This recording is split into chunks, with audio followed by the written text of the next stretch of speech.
ಹರೇ ಶ್ರೀಕೃಷ್ಣ. ಶ್ರೀಮದ್ ಭಗವದ್ಗೀತೆ ಅಧ್ಯಾಯ 9 ಶ್ಲೋಕ 3.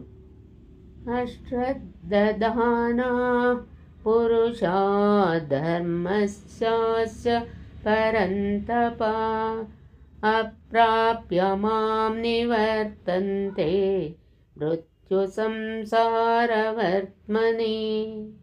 ಈ ಶ್ಲೋಕದ ಭಾವಾರ್ಥ: ಶತ್ರು ಭಯಂಕರ ಈ ಧರ್ಮದಲ್ಲಿ ಶ್ರದ್ಧೆಯಿಲ್ಲದ ಮಾನವನು ನನಗೆ ದೂರವಾಗಿ ಜನನ ಮರಣ ರೂಪ ಸಂಸಾರದಲ್ಲಿ ಕಷ್ಟಪಡುತ್ತಾರೆ.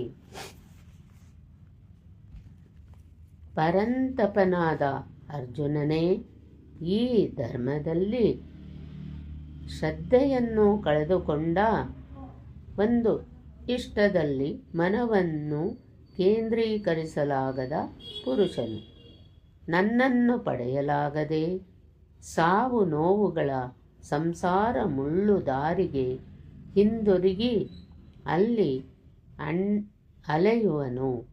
ಆದ್ದರಿಂದ ಶ್ರದ್ಧೆ ಎಂಬುದು ಅನಿವಾರ್ಯ. ಹಾಗಾದರೆ ನೀನು ಸಂಸಾರಕ್ಕೆ ಹೊರತಾಗಿರುವೆಯೇನು ಎಂಬುದರ ಬಗ್ಗೆ ಹೇಳುವನು.